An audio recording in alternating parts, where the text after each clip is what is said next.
सद्गुरु ओम गुरु श्री गुरु गजानन सद्गुरु सच्चिदानंद गुरु सच्चिदानंद सच्चिदानंद गुरु सच्चिदानंद सच्चिदानंद गुरु सच्चिदानंद सच्चिदानंद गुरु सच्चिदानंद सच्चिदानंद गुरु सच्चिदानंद ओम गुरु श्री गुरु गजानन सद्गुरु ओम गुरु श्री गुरु गजानन सद्गुरु सच्चिदानंद गुरु सच्चिदानंद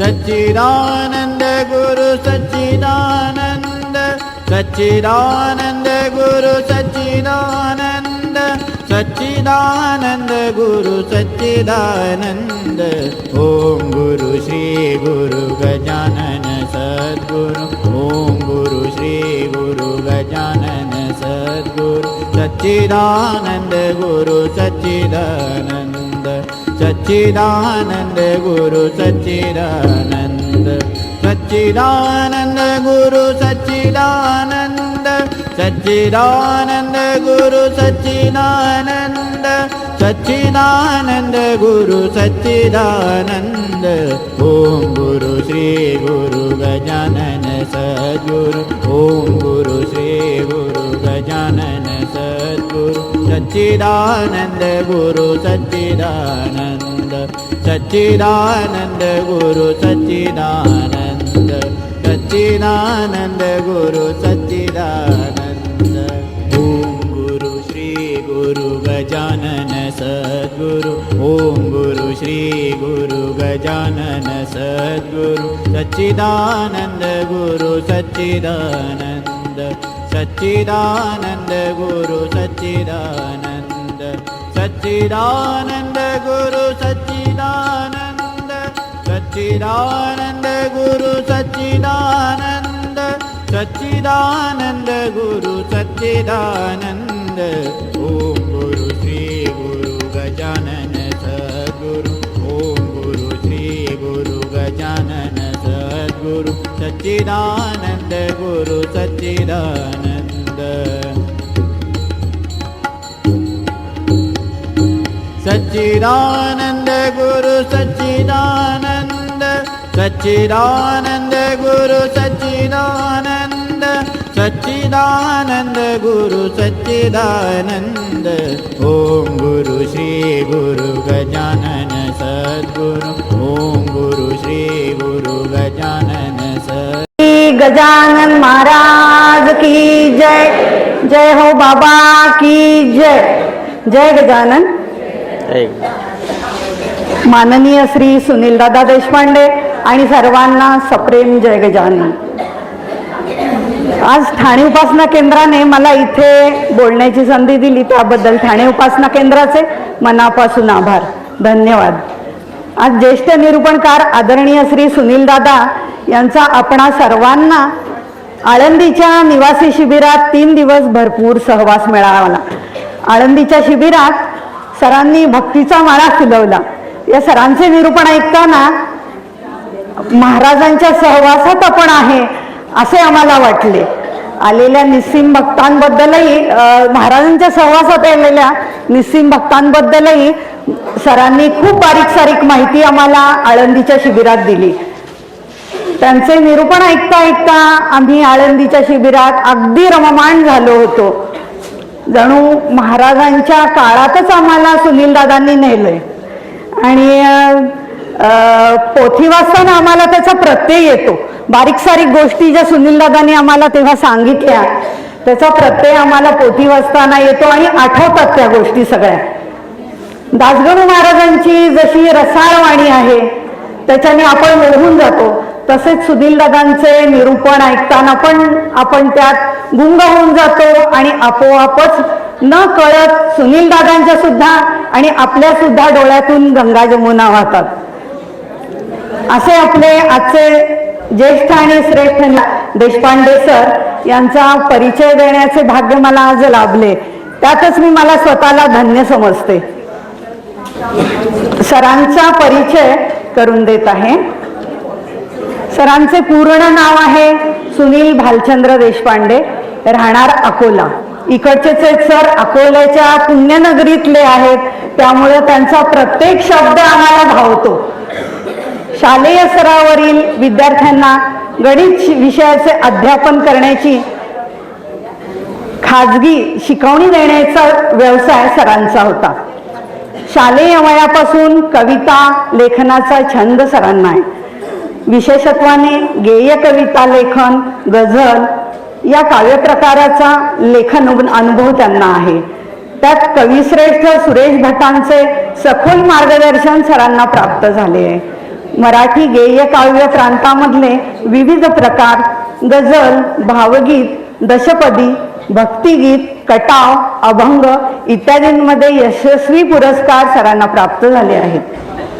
आजवर अनेक नियतकालिकांमधून साहित्य प्रकाशित झालेले आहे. काही लघुकथा, लघु एकांकिका लिहिण्याचा अनुभव आहे. संत साहित्याबद्दलचा अभ्यास तसेच त्यांचा तो खोलवर व्यासंग आहे. गेल्या 10 वर्षापासून संत चरित्रावर प्रवचनात्मक व्याख्यानाचा उपक्रम सुरू केला आहे. ललित लेखन स्वरूपाने दर्जेदार वृत्तपत्रातून स्तंभलेखन सरांनी केलंय. बडोदा येथे संपन्न झालेल्या 91व्या अखिल भारतीय साहित्य संमेलनामध्ये कवी संमेलनाचे अध्यक्षपद भूषवण्याची संधी सरांना प्राप्त झाली आहे. लोकमत युवा कवी पुरस्कार मिळालाय, वसंत बापट पुरस्कार मिळालाय, कवी अनिल पुरस्कार मिळाला आहे, कवी उरागिरी पुरस्कार मिळाला आहे, कवी अनिल दशपती पुरस्कार मिळालाय सरांना. तसेच संगीतकार श्री गजानन वाटवे गीत लेखनाचा पुणे येथे 2 काव्यसंग्रह त्यांचे प्रकाशनाच्या मार्गावर आहेत, तोही पुरस्कार त्यांना मिळालेला आहे. अशा प्रकारे आपल्याला ज्येष्ठ आणि श्रेष्ठ व्यक्तिमत्व आज लाभलेलं आहे. त्यांचं निरूपण आपण ऐकूया. पत्ता सांगते सरांचा, संगम अपार्टमेंट, सावंतवाडी, रणपिसे नगर, अकोला.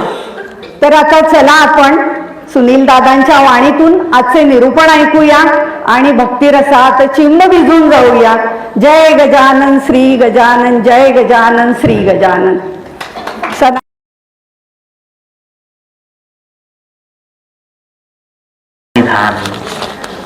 स्वये कष्टती जे जना उद्धराया, नमो रामचंद्रा, नमो देवराया.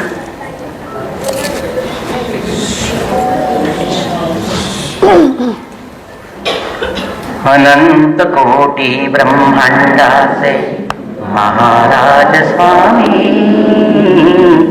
महाराज स्वामी आहे ना स्नेहाकडे योगीराज प्रकट रे ये मुनी शेगावी ग्रामी. योगीराज प्रकट रे ये मुनी शेगावी ग्रामी. परब्रह्म सच्चिदानंद से श्री सद्गुरुमूर्ति. परब्रह्म सच्चिदानंद से श्री सद्गुरुमूर्ति. महाराजाधिराज ज्यांची त्रिखंडात कीर्ती. महाराजाधिराज ज्यांची त्रिखंडात कीर्ती. भक्त प्रतिपालका समर्था जय श्री गजानना. भक्त प्रतिपालका समर्था जय श्री गजानना. सदैवची सेवा हीच से प्रार्थना. सदैव मुझी घ्यावी सेवा हीच से प्रार्थना. हीच से प्रार्थना. अनंत कोटि ब्रह्मांड नायक महाराजाधिराज योगीराज परब्रह्म सच्चिदानंद भक्त प्रतिपालक शेगाव निवासी समर्थ सद्गुरु श्री गजानन महाराज की जय.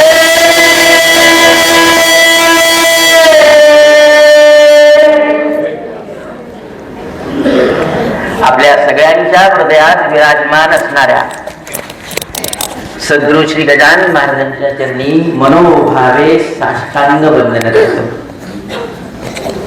सद्गुरूंच्या कृपेने, प्रेरणेने आणि आज्ञेने आपल्या समक्ष श्रींच्या सेवेसाठी विनम्रपणे आनंद विभोर होऊन सादर होतो. तुमच्या प्रफुल्लित सेवाभावी समस्त उपासकांच्या समवेत ज्या वेळेला मनामध्ये आराधित असलेल्या देवतेविषयी काही बोलायला मिळतं, काही सांगायला मिळतं, काही उजळायला मिळतं, त्यावेळेला माझ्या प्रारब्धामधले सगळे सुयोग जुळून आल्यासारखे भासतात. तुमच्यासारख्या महाराजांना प्रिय असलेल्या साधकांचं शेगावला येणं आणि अशा या महाराजांच्या स्थळी आपल्याशी हितगुज साधायला मिळणं ही माझ्यावर असलेल्या महाराजांच्या कृपेची फार मूर्तिमंत प्रचिती आहे. बघा, मला त्या पहिल्यांदा त्या प्रचितीचा छान आनंद घेऊ द्या. तुम्हा सगळ्यांना बघितलं तेव्हा तुमच्यामधल्या महाराजांचं दर्शन मला झालं. पुन्हा पुन्हा अभिवादन मी करतो आहे मनोभावे. हे असे पुण्यकारक योग फार क्वचित येत असतात. जे माझ्याकडनं महाराज वधवून घेणार आहेत ते कदाचित आपल्याला ज्ञात असेल, किंबहुना त्याही पेक्षा बरीचशी माहिती आपल्याकडे असेल, पण तरीही आपल्या समवेत माझ्याकडे असलेली श्रींच्या चरणी असलेली माझी श्रद्धा, त्याची माहिती, ती मला आपल्या समवेत आज उजळ करून घ्यायची आहे. त्याचं नूतनीकरण करून घ्यायचं आहे. म्हणून हा अपूर्व योग, ही अपूर्व संध्याकाळ आपल्याला मिळते आहे, ज्यांचा अगदी आपल्याला क्षणोक्षणी आठव असतो, मनामध्ये ध्यास असतो, निधिध्यास असतो. अशा श्री महाराजांच्या अनुसंधानामध्ये आपण अष्टप्रहर असतो. त्या महाराजांच्या शेगाव स्थळी आपण आहोत आणि अशा उपासकांच्या समवेत आहोत, हे मला क्षणभर स्वप्नवत वाटते आहे. फार क्वचित असा योग येतो बघा. हीच ती भूमी, हाच तो निसर्ग, हाच तो परिसर, ह्याच त्या पंचक्रोशी की जिथे आपले महाराज अवतरले. इथल्या भूमीला जेवढं वंदन करू तेवढं कमी आहे बघा. आपल्या चपलेचा पाय ठेवत असताना मन थोडंसं संकुचित होतं, कुठेतरी प्रमाद केल्यासारखं वाटतं की याच वाटेवर कुठेतरी माझे महाराज चालले असतील. महाराजांची पावलं ज्या भूमीने विभूषित केलेली आहे ती ही भूमी आहे. बरं, आपल्या घरी महाराज असतातच. माझ्या अकोल्याला आहेत. तुम्ही ज्या ज्या विविध गावांमधून आलेला आहात, शहरांमधून आलेला आहात, त्या आपल्या ठिकाणी पण महाराज आहेत. पण महाराजांचं मूळ शेगाव आहे, आपल्या सगळ्यांचं माहेर हे आहे. आणि अशा स्थळी तुमची भेट होणं हा माझ्यासाठी अपूर्व योग आहे.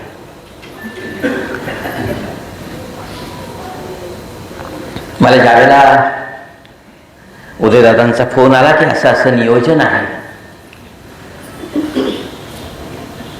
साधारणपणे महिना दीड महिन्यापूर्वीच, त्याच्या आधीच अगदी व्यवस्थित फोन आला की 12 डिसेंबर आमच्यासाठी दिवस काढून ठेवा.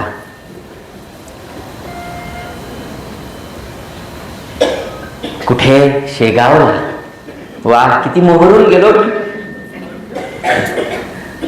आणि अशा मोठ्या संख्येने आपण इथे आलात. फार मोठ्या ओढीने आलात. ज्या वेळेला आपण निघालात त्यावेळेला काही जणांचे मेसेज माझ्याकडे आहेत की शेगावच्या ओढीने आम्ही येतो आहे, कधी पोचतो आहे, कधी पोचू, कधी लवकर जाऊ, असं झालेलं आहे. एवढं हे प्रिय ठिकाण आपल्यासाठी, हे क्षेत्र आपल्यासाठी प्रिय आहे, वंदनीय आहे, प्रातस्मरणीय आहे. इथे आल्यानंतर आपली जी काही एक रूपरेषा आहे ती संपल्यानंतर जे आपण घेऊन जाणार आहोत ते अमोघ असेल, अमोल असेल, अमोघ असेल. पुढच्या आपल्या उपासनेच्या वाटचालीला अतिशय समृद्ध करणारा असेल. खूप काही आपापल्या परीने भरपूर प्रारब्धाने दिलेली मोठी झोळी इथे पसरा. हे काही पिशवीत घेऊन जाण्यासारखं धन नाही आहे. मन आभाळासारखं करा आणि सूक्ष्म पद्धतीने इथला सगळा जो काही प्रासादिक अनुभव किंवा अनुभूती ह्या सगळ्या गोळा करून घ्या. जिकडे पाहावे तिकडे तू दिससी नयना, हा आपापल्या परीने आलेला अनुभव मस्तपैकी गोळा करा. आणि मग उद्यापासूनच्या उपासनेमध्ये, म्हणजे आपण आपल्या गावी गेल्यानंतरच्या उपासनेमध्ये बघा केवढी झळाळी महाराज देतात. खरं सांगू, तुम्ही आम्ही हे सगळं ठरवलं असं म्हणतो, पण ही रूपरेषा सद्गुरुरायांची असते.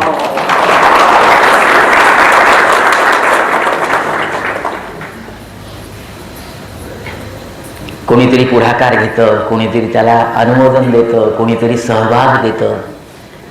हे आवश्यकच असतं भौतिकदृष्ट्या वस्तुनिष्ठ पद्धतीप्रमाणे. पण आत्मगत पद्धतीप्रमाणे जर विचार केला तर हे सगळं महाराजांनी आपल्यासाठी जुळवून आणलेलं आहे. आपल्या वर्षभराच्या उपासनेची जणू काही फलश्रुती आज त्यांना द्यायची आहे. आज ते प्रत्येकाकडे बघतायत. तिथल्या सगळ्या व्यवस्थेला सांगितलं असेल महाराजांनी गाभाऱ्यामधल्या की तुमचं चालू द्या, मी जाऊन येतो. अग्रसेन भवनमध्ये मला आज जायचं आहे, तिथे बघायचं आहे, माझी लेकरं आलेली आहेत. अहो, जेवढी ओढ भक्तांना भगवंताची असते तेवढीच भगवंतांना पण असते ना ओढ. हे वेगळ्या पद्धतीने वेगळ्या शब्दामध्ये सांगायला नको ना. संत अथवा भगवंत एक रूप साक्षात, गुळाच्या त्या गोडी प्रत कैसे करावे वेगळे आहे ना. ओवी सिद्धच आहे, प्रसिद्ध आहे. त्यामुळे आज महाराजांना आपल्यासारखाच आनंद झाला असेल. आणि असं म्हणतात शास्त्रामध्ये की जे सद्गुरूंना आनंदित करतं असं कार्य, अशी उपासना, अशी सेवा आपल्याकडनं एकदा तरी व्हावी आयुष्यामध्ये, की जे सद्गुरूंना आनंदित करेल. बाळा, खूप छान काम केलं. सगळा व्याप सांभाळून, संसाराचे सगळे ताप सांभाळून, सगळा राहाट गाडा, हा सगळा राहाट गाडग्याचं सगळं सांभाळून, मोठ्या मोठ्या पदावर असलेल्या जबाबदाऱ्या सांभाळून, वृत्ती निवृत्ती सगळ्या गोष्टी, मुलाबाळांच्या काळज्या, प्रकृतीच्या काळज्या, धकाधकीचं जीवन, सगळ्याच गोष्टी आपल्यासाठी थोड्याशा दुष्कर होत चाललेल्या आहेत, दुर्घट होत चाललेल्या आहेत. अशाही अवस्थेमध्ये तुम्ही सगळे बाळांनो, महाराज म्हणत असतील की माझा आठव नित्याने ठेवता. सकाळी उठल्यानंतर करागरे वसती लक्ष्म जय गजानन. 4:34 मला उदयदादांचा, सुहासदादांचा आणि आणखी लोकांचा जय गजाननचा मेसेज सकाळी ब्रह्ममुहूर्तावर येतो. याचा अर्थ माझ्यापर्यंत मेसेज पोहोचण्याच्या आधी महाराज त्यांच्या मानस पूजेमध्ये आधीच पोचलेले असतात. केवढा निधिध्यास आहे बघा. आणि सगळ्या जबाबदाऱ्या सांभाळून, कुठली तक्रार नाही, काही नाही, काही न मागणे, काहीही मागायचं नाही. फक्त महाराज फक्त आपल्या सानिध्यामध्ये ठेवा, अनुसंधानामध्ये ठेवा. या देहाला अनेक व्यवधानं आहेत. या व्यवधानामध्ये हा देह गुंतला, देहाची बुद्धी गुंतली की आत्मबुद्धीपासून आम्ही विलग होतो. तेवढं होऊ देऊ नका. आणि त्याचसाठी सदैव माझ्या स्मरणामध्ये आपण राहा, एवढंच मागण्यावर. बाकी तर तुम्ही सगळं, माझा सगळा चरितार्थ तुम्हीच चालवता, करते कर्मे ते तुम्हीच आहात, सगळं तुम्ही आहात. अशी आपली सगळ्यांची दिनचर्या आहे आणि ती दिनचर्येची सगळी नोंद महाराज घेत असतात. आज जणू काही त्या दिनचर्येवर आपल्या कृपेची मोहर उमटवण्यासाठी महाराजांनी आपल्या सगळ्या उपासना केंद्राला, गावोगावच्या उपासना केंद्राला आपल्या घरी बोलून आणलेलं आहे. केवढा हा अतिशय, मला पहिल्यांदा मी सांगितलं ना की मला आनंद व्यक्त करू द्या. अनेक वाटा आहेत हो, पण हीच वाट आपल्याला का गवसावी? कधी कधी आपल्या पूर्वजांचं सुकृत असेल, ही सगळी पुण्याची जन्मोजन्मची जोड आहे. बहुत सुकृताची जोडी तेने विठ्ठली आवडी. उगीचच हे गजानन तत्व, हे गजानन दैवत, हे गजानन सद्गुरु अवतारत्व आपल्याला मिळावं, आपण त्या दिशेने जावं, हे उगीच नाही बरं. आपल्याला आपल्या जन्माचाच, गतजन्माचाच, मला 10 वर्षापूर्वीचीच गोष्ट स्मरत नाही, बालपणीची तर काहीच आठवत नाही, तर मागच्या जन्मीचं कसं आठवणार आहे आपल्याला? ती जर शक्ती भगवंतांनी आपल्याला दिली किंवा एखाद्या संशोधनातनी किंवा एखाद्या विद्येने जर आपल्याला मागचा जन्म आठवायला मिळाला ना, तर मी निश्चित सांगतो आपण सगळे महाराजांच्या त्या काळामध्ये महाराजांच्या अवतीभोवती विद्यमान असो, निश्चितच असो. 1878 शनिवार 23 फेब्रुवारी 1878 याच भूमीवर महाराज आलेत. कुठून आलेत, काय आलेत, लोक संशोधन करतायत, कदाचित त्याच्यामध्ये बरंचसं तथ्यही असेल. माझा अभ्यास कमी आहे, आपण मी काही संशोधकाच्या यादीमध्ये नाही आहे.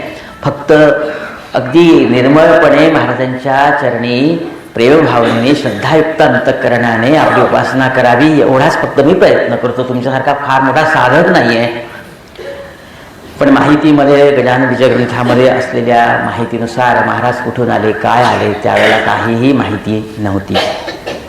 आणि अशा याच भूमीची महाराजांनी निवड करावी, या भूमीला विचारावं. तो जो पातूरकरांच्या घरच्या समोरचा वटवृक्ष असं सांगतात, तो त्याही काळामध्ये होता. तो वृक्षराज आजही साक्षीभूत आहे, आपल्यालाही पाहतो आहे. त्याला विचारावं की कुठे महाराज बसले असतील त्यावेळेला. पातूरकरांचं घर जिथल्या तिथेच आहे. बंकटलालाचा वाडा, बंकटलाल ज्या पंतांच्या सोबत, दामोदर पंतांच्या सोबत आले, तीही जागा आज विद्यमान आहे, तीही वाट वहिवाट विद्यमान आहे. त्या वटवृक्षाला विचारावं कुठे काय असेल. तो शनिवार, ती दुपारची वेळ, कुठे महाराज बसले असतील, कुठे काय करत असतील. खरं राजगुरू महाराजांनी जे आम्हाला वर्णन आमच्यासाठी लिहिलेलं आहे, आम्हाला ऐकवलेलं आहे, त्या वर्णनामधली सत्यता किंवा त्या पुढचं आणखी काही आहे का? ज्यावेळेला आपण प्रकट स्थळाच्या तिथे जातो की नाही, त्यावेळेला मनामध्ये हे भाव येतात.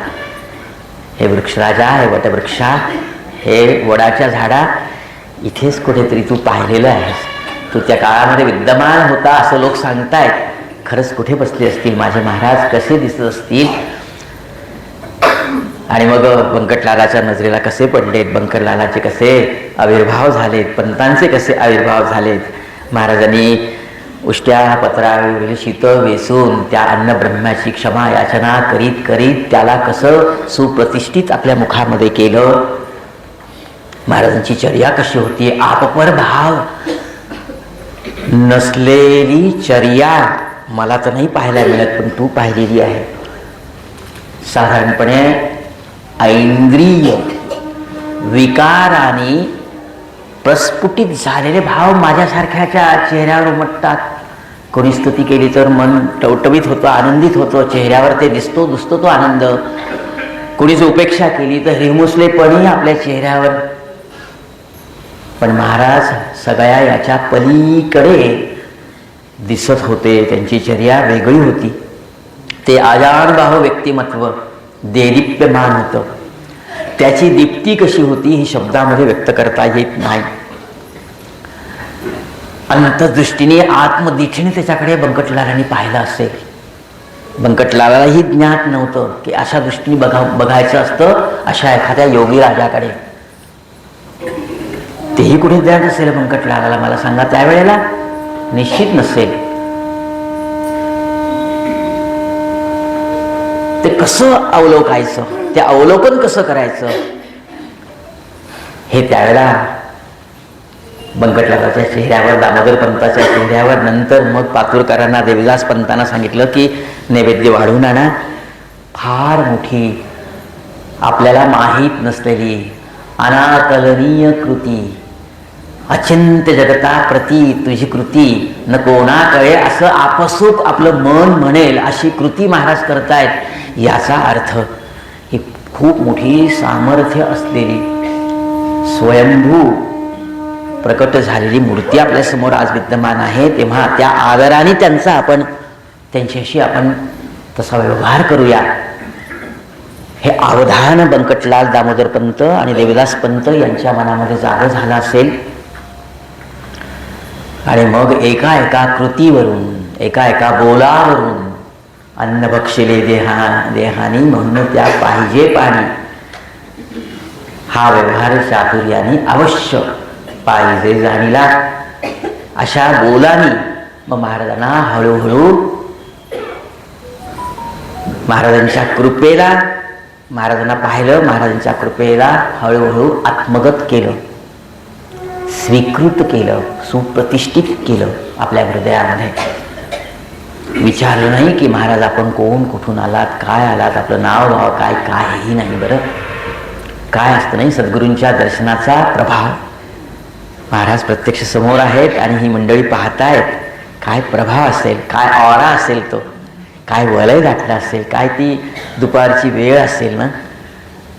ही सृष्टी देखील मला असं वाटतं की क्षणभर वाराही थांबला असेल की थांबू द्या, ही झुळूक माझी इथे थांबू द्या, बघू द्या मला. अहो कितीतरी युगानंतर असं अवतरण होतं. अनंत कोटी ब्रह्मांड नायकाचं हे देवरूप संतत्वाचं स्वरूप घेऊन फार क्वचित पृथ्वीवर येतं. बरं जडमोड तारण्यासाठी फार क्वचित येतं. त्यामुळं या निसर्गामध्ये जे जे काही तत्व आहे पंचमहाभूताच्या व्यतिरिक्त ते सगळं स्तब्ध होऊन सद्गुरूंच्या चरणी नतमस्तक झालं असेल. आपल्यासारख्याचे देहभान तर हरपलेच असतील, पण इतरही सृष्टीमधले घटक आपापल्या आध्यात्मिक कौशल्याने सद्गुरूंच्या चरणी नतमस्तक झाले असतील. हीच ती भूमी. आणि मला असं वाटतं, खरं सांगू का, की त्याच्याच कुठेतरी नसेल कदाचित मी माणूस, कुठेतरी किडा, मुंगी, पक्षी, पशु, कुठेतरी या अंतरिक्षामध्ये मी माझ्या प्रारब्ध भोगाच्या, माझ्या कर्मानुसार मी त्यावेळेला विद्यमान असेल. आणि त्या क्षणी प्रगट क्षणापासून तर 32 वर्षाच्या त्या कालावधीमध्ये 1910 पर्यंतच्या त्या 1878 ते 1910 त्या कालावधीमध्ये कुठेतरी महाराजांच्या संपर्कामध्ये मी आलेलो असेल. मला नसेल मागता आलं कदाचित की महाराज निरंतर तुमचा सहभाग द्या, पण माझ्या आत्म्याला कुठेतरी वाटलं असेल की हा आत्मा त्या परमात्म्याला बघतो आहे. या आत्म्याचं त्या परमात्म्याची कुठेतरी अनुसंधान आहे, कुठेतरी नातं आहे. देवा मी तुझंच ते लेकरू आहे. अशा अवस्थेमध्ये, अशा ज्ञातवासामध्ये मला का घालवलंस, का टाकलंस? केव्हा तरी एक ऐक्य होऊ दे, केव्हा तरी तुझ्या सानिध्यामध्ये तुला जवळ बघू दे, मला जवळून बघू दे, तुझ्याशी बोलण्याचा प्रयत्न माझ्या वाचेला करू दे. तुला अभ्यासण्याचा ध्यास माझ्या जवळ असलेल्या अल्प सल्प ज्ञानाला, विज्ञानाला लागू दे. उद्धार हा नंतर झाला, राहिला मोक्ष नंतर असेल, पण संगत दे न लगे मुक्ती धन संपदा, संत संग तुझा संगत दे.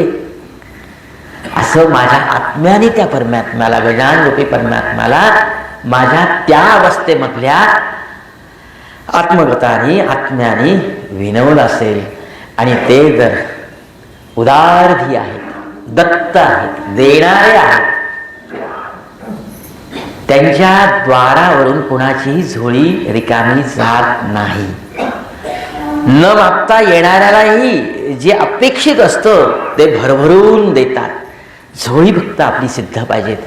तशी ती आत्मगत असलेली झोळी सिद्ध असेल आणि मग महाराजांनी तथास्तु म्हटलं असेल की बाळा या वेळेला नाही, आणखी काही वर्ष लुटू दे, जाऊ दे 1 शतक, 1.25 शतक होऊ दे, होऊन जाऊ दे काही, आणि मग ज्या ज्या वेळेला तुझी योग्यता असेल मला अनुभवण्याची, माझ्या वाङ्मय रूपाच्या माध्यमातून मला व्यवस्थित पाहण्याची तुझी योग्यता येईल ना, त्यावेळेला मी तुला जवळ बोलवेल. आणि म्हणून श्रोते हो, मला असं वारंवार वाटतं की त्या जन्माच्या तथास्तुचा अर्थ मला या जन्मामध्ये त्याची फलप्राप्तीचा अनुभव देतो आहे. आपण निश्चितच त्या काळामध्ये असो. केवढी मोठी वाटचाल करावी लागली आपल्याला, मला सांगा. पाऊले चालती शेगावीची वाट, ही या जन्माची नाही बरं, जन्मोजन्मीची.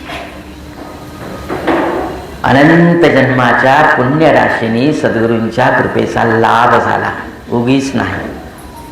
सगळी अनुकूलता जर प्राप्त होत असेल तर त्याचं श्रेय हे त्या तथास्तु महाराजांच्या आशीर्वचनाला जातं.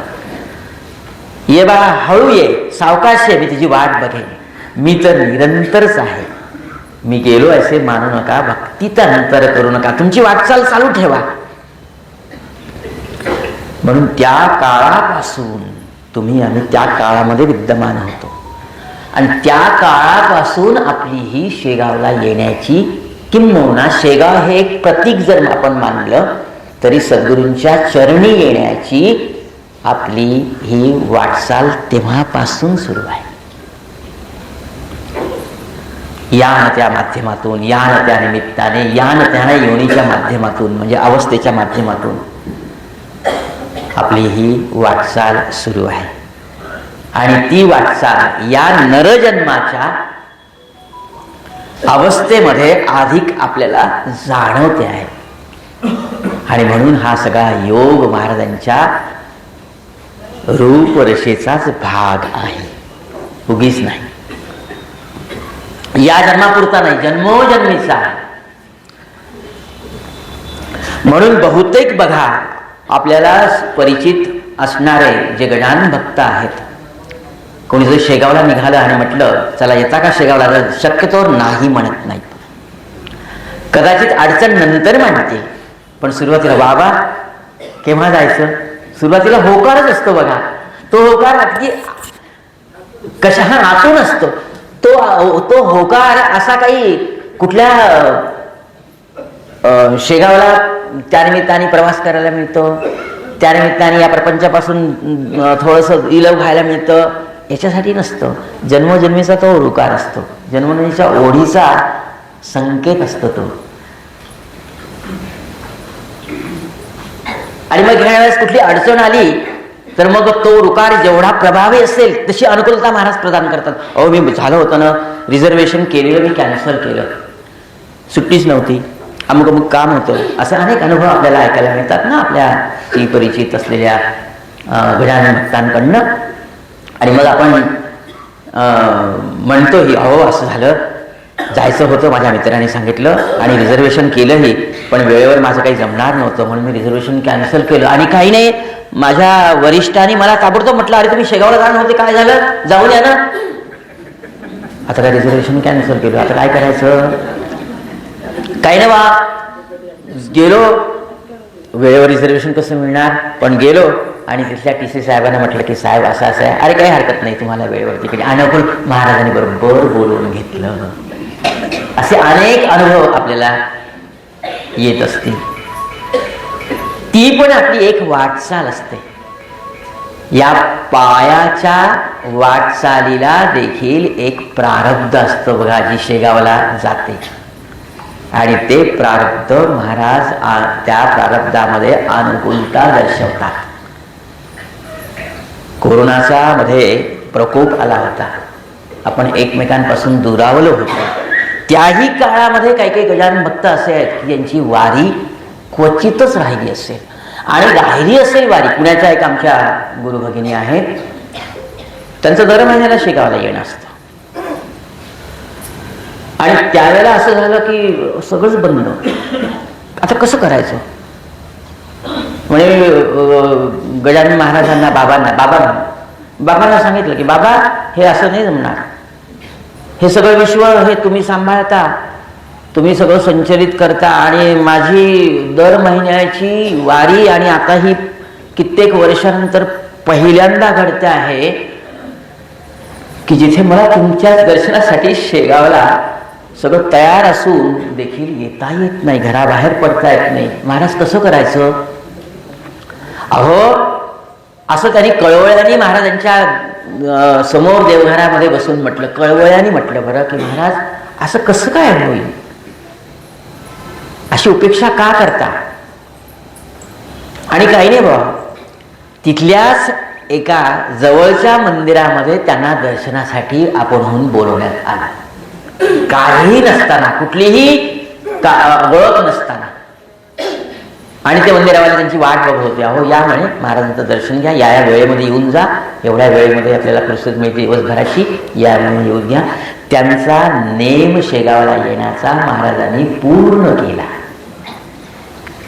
कितीतरी उदाहरणं अशी आहेत की जी उदाहरणं आपल्याला आपल्या वाटचालीला किंवा वाटचालीचं प्रारब्ध महाराज बरोबर अनुकूलता त्याला प्रदान करतात, शुद्ध करतात.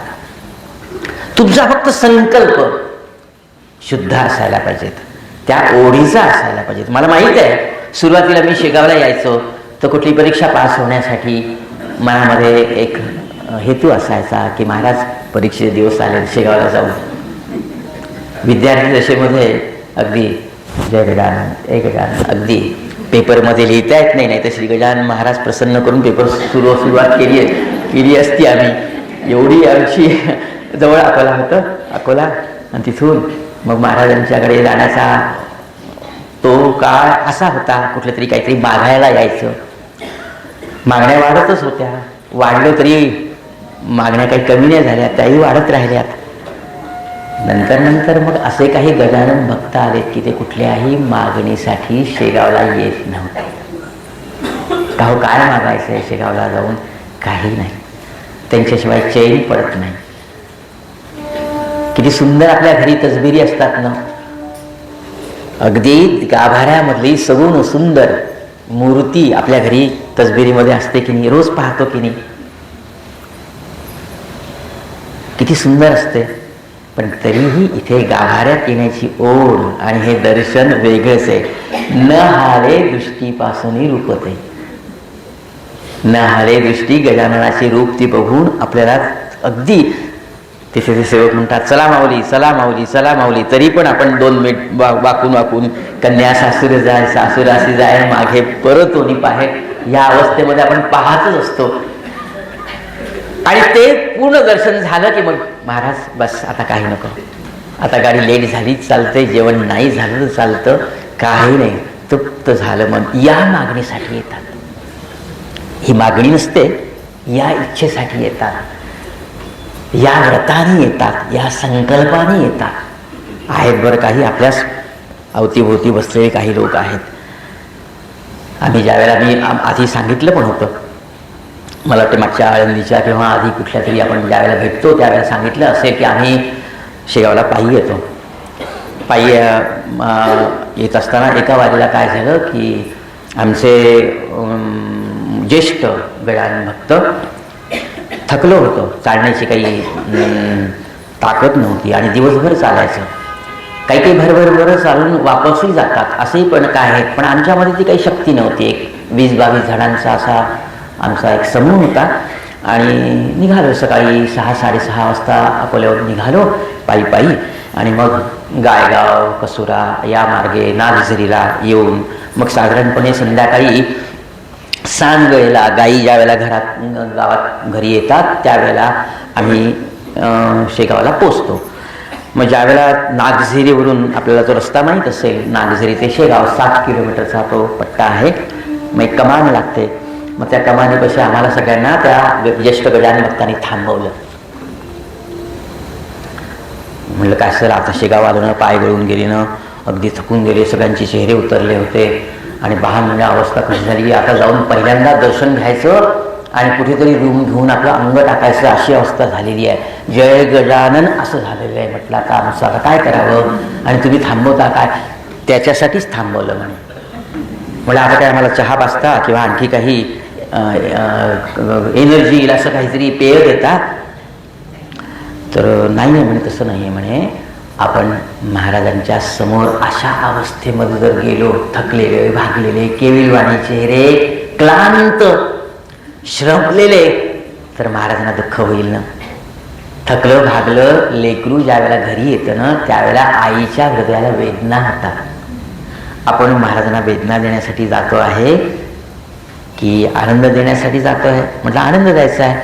मग एक काम करा ना, बाजूला हापशी आहे, आपण सगळे छान पाण्याचे हबके चेहऱ्यावर मारू आणि मी अगदी पावडर, गंध, जे काही लागलं ते सगळं आणलेलं आहे बरं म्हणे. त्यांनी बॅग उघडली, हे घ्या म्हणे, रुमाल तर आहेतच आणि छानपैकी फ्रेश व्हा. जरा कपडे तर नसतील तुमच्याजवळ, पण जे आहेत तेच नीटनेटके करा आणि असा आविर्भाव आणा की आपण बस आताच AC कारमधून उतरलो आणि महाराजांना कळू देऊ नका आपण पायी आलो म्हणून. रांगेमध्ये उभं असल्यानंतर सवलत मागू नका कुठली की आम्ही पायी आलोय, आम्हाला जरा नाही, ते जाऊच देत नाही. पण समोरच्या व्यक्तीला दादा नाही नाही नाही. सौम्य शब्दामध्ये आमच्या त्या काकांनी सगळ्यांना पटेल असं सांगितलं. बाबा म्हणून माझी इच्छा अशी आहे, मी तर स्वच्छ आणि प्रसन्न होऊन जाणार आहे, नाहीतर महाराज आपल्याकडे बघून दुःखी होतील. अहो ती आई आहे, ती माऊली आहे, गजानन माऊली आहे ती. आणि अशा माऊलींच्या समोर आपण अशा याच्यामध्ये अवस्थेमध्ये जर गेलो तर कसं होईल? पटलं बा सगळ्यांना. सगळ्यांनी छान चेहऱ्यावर पाणी मारलं, मस्तपैकी एकमेकांचे भान, आरसे नव्हते, एकमेकांचे भान पाडून दिले आणि छान बघायला लागलं का कुंकू व्यवस्थित महाराज पाहणार आहेत बरं, तू पाहते पहिले पाहून घे, हां वाटतो असा चेहरा, हां असाच ठेव बरं, हां. आणि मग त्या कामाने गजाननाचा जयघोष करीत करीत आम्ही आलो आणि सांगू त्या दिवशीचं दर्शन इतकं निर्मळ, निवांत आणि चित्ताला संतोष देणारं झालं म्हणून सांगू. आम्ही त्या काकांना म्हटलं, काका तुम्ही धन्य आहात. मग त्यांनी सांगितलं की कधीही काही न मागण्यासाठी तरी एकदा यावं, किंवा मागितलेलं आपल्याला पावलेलं आहे. मागच्या वेळेला महाराज तुम्हाला मी मागणी मागितली, झालं बरं पूर्ण, झालं प्रमोशन माझं, झालं माझं ते काम, लग्न ठरलं बरं, आम्ही झालं बरं, तमूक ते मागच्या वेळेला सांगितलं होतं ना की स्वयंपाक करताना सिलेंडर दिलं होतं की महाराज आता कसं मिळेल, पटकन आलं होतं बरं ते सिलेंडर, तुमचा धावा केल्यानंतर अनेक छोट्या मोठ्या, अहो असू द्या ना, काही हरकत नाही. शेवटी करते ते आहेत. त्यांच्याशिवाय मी तुमच्या, मला सांगा की त्यांना म्हणाला ना की महाराज तुम्ही एक दाता आहात आणि मी मागणार आहे, याचक आहे, तुमच्या समोर नाही पदर पसरायचा तर कोणासमोर पदर पसरायचा? तुमच्याशिवाय मी कोणासमोर करुणा भागू महाराज, तुम्ही एकमेव आहात, तुझ्याशिवाय मला दुसरा आधार नाहीये. हे अनन्यतेचं प्रतीक नाही का? मला सांगा, काय हरकत आहे? पण ह्या सगळ्या मागण्या पूर्ण झाल्यानंतर एकदा तरी त्यांना थँक्स म्हणण्यासाठी, धन्यवाद म्हणण्यासाठी, कृतज्ञता व्यक्त करण्यासाठी त्या मूर्तीसमोर उभे राहणं. महाराज आनंदित आहे बरं लेकरू, सुखरूप आहे बरं लेकरू, कुशल आहे बरं लेकरू, आपल्या कृपा छायेमध्ये आमचा परिवार सुखी आहे, आनंदात आहे, कुठलंही दुःख नाही बरं, असं एकदा सांगण्यासाठी तरी जावं. हळूहळू असं ज्या वेळेला जमतं ना त्यावेळेला मग आपल्या पाऊलाला शेगावला येण्याचं एक भावभक्तियुक्त बळ मिळतं, आत्मबळ मिळतं. पाऊले चालती शेगावाची वाट. मग आपण म्हणतो की मला मी घेऊन जात नाही. गिरनारचा अनुभव अनेकांना आलेला असेल. 10,000 पायऱ्या. कोणाची, माझी तर क्षमता नाहीच आहे. आम्ही ज्या समूहासोबत गेलो होतो त्या समूहाच्या व्यक्तीने आम्हाला सगळ्यांना सांगितलं, हे बघा म्हणे, काळ, काम, वेग हे सगळं गणित बाजूला ठेवा. किती तास लागतील, मग मध्ये काही मिळेल का खायला, मग पिशवी घेऊ का, मग अमुक करू का, तमुक करू का, हे सगळे तार्किक तुमचे तयार असतील म्हणे, सगळ्यांचे तयार असतील. कोणाचे अनुभव असतील की तो 3 तासात जाऊन उतरून आला, तो अमुक केला, तो रात्री चढला, तो दिवसा चढला, वगैरे वगैरे प्रत्येकाचे आहेत. पण ते जे चढलेत की नाही म्हणे, त्यांनी जे केलं तेच आपण करू. कसं करू? पहिल्या पायरीवर मस्तक ठेवायचं आणि त्या गिरिनारीला, त्या दत्तप्रभूंना, गिरीशिखरी असलेल्या गुरुदैवताला सांगायचं की महाराज, हा देह मला स्वतःचाच तुमच्या चरणापाशी नेण्याची माझी क्षमता नाही आहे, तुम्हीच घेऊन जा. जितक्या पायऱ्या मला घेऊन जा असेल तितक्या पायऱ्या घेऊन जा आणि तसाच उतरवा. बस मी शरण आलेलो आहे, तुमच्याशिवाय मला दुसरं कोणीही नाही, असा संकल्प करा, असा मनोभाव ठेवा. बरोबर तुम्ही जा आणि उतरा. आणि तसंच घडलं बघा. नाहीतर क्षमता नाही. तसं शेगावला येण्यासाठी जरी आपल्याकडे सगळी आपल्याला वाटेल अशी अनुकूलता किंवा उपलब्धता असेल तरी त्यांचं बोलावणं आल्याशिवाय शेगावला येणं होत नाही. तुम्ही दुरून आला, पुण्यावरून, ठाण्यावरून, मुंबईवरून, आणखी काही ठिकाणून, सोलापूरवरून, कोल्हापूरवरून, मला आता तेवढ्या गावांची नावं तर काही माहीत नाही आहेत, पण अनेक आयोजनात बघितलं, अनेक गावांच्या गजानन भक्तांचं दर्शन मला घ्यायला मिळालं. अनेक ठिकाणावरून आपण इथे आला, अनेक ठिकाणावरून आपण येता. मी तर अगदी जवळ आहे, म्हणजे पायी अंतरावर 37 किलोमीटर अंतरावर माझं घर आहे आणि बाहेर 45 किलोमीटर अंतरावर घर आहे. तुम्हाला असं वाटत असेल की दर आठवड्याला मला इथे यायला मिळत असेल, नाही. सगळी तयारी असते. एखादा शनिवार रविवार ठरलेला असतो, काहीही अडचण नसतं. गाड्या पण आम्हाला आणण्यासाठी असतात किंवा कोणी घेऊन जाणार असतं किंवा स्वतःची 2 व्हीलर पण काढून आणू शकतो. पण ज्यावेळेला त्यांच्या मनामध्ये इच्छा असेल त्याच वेळेला येणं होतं, नाहीतर तो योग येत नाही. पाऊले चालत म्हणजे त्यांच्याच अनुमतीने हे पाय आपले पडतात, त्यांच्या कृपेने. हे महात्म्य शेगावला येण्याचं. म्हणजे आज आपला जो विषय आहे की आपल्याला इथे येण्यासाठी किती आधीच्या साधनेचा क्रम कारणीभूत आहे. हा कार्यकारण भाव इथे येण्याच्या पाठीमागचा खूप विशाल आहे. तो जेवढा आपण खूप व्यापक पद्धतीने चिंतनामध्ये आणणं, तेवढं मोठं आणि व्यापक दर्शन आपल्याला इथे होईल, तेवढी आपली झोळी व्यापक होऊन जाईल. नाही का? व्यवहारामध्ये एखाद्या गोष्टीसाठी आपण जर लार्ज अमाऊंट इन्व्हेस्ट केला असेल तर आपण त्याचा यील्ड पण लार्ज अमाऊंट मध्ये एक्सपेक्ट करतो ना. शेतकरी देखील जेवढी लागवड केली असेल तेवढ्याच उत्पन्नाचा अधिकार त्या भूमीवर दाखवतो की नाही, त्या पिकांवर, त्या हंगामावर दाखवतो की नाही. हा जसा व्यवहार आहे तसं इथे येणं हे अतिशय दुर्लभ आहे. आणि इथे आपण अनेक साधनेच्या पोटी आलेलो आहेत आणि त्या साधनेची जणू काही फलश्रुतीही आपल्याला प्राप्त होणार आहे. ही धारणा व्यापक झाली की तेवढं फळही आपल्याला व्यापकते देते. तुमची मनाची धारणा जेवढी व्यापक तेवढी त्याची फलश्रुती मोठी, व्याप्त असलेली, भरमसाठ असलेली तेवढी. म्हणून हा विषय कदाचित मला सुचवला गेला असावा. नाहीतर शिबिर आहे दरवर्षीची आपली छान चांगली रूपरेषा आहे. मला तर रूपरेषेचा पूर्ण क्रम माहीत नाही, पण आता जे मी ऐकलं त्यावरून इथलं येणं, इथली उपासना, इथलं शिबिर हे इथली सगळ्यांची कालपासून सुरू झालेली किंवा परवापासून सुरू झालेली इथली जी काही एक आपली भक्ती आहे, नवीन पद्धत आहे, नवीन शिरस्ता आहे, खूप मोठा भावार्थ त्याच्या पाठीमागे उभा आहे. खूप गोष्टी शिकण्यासारख्या आहेत.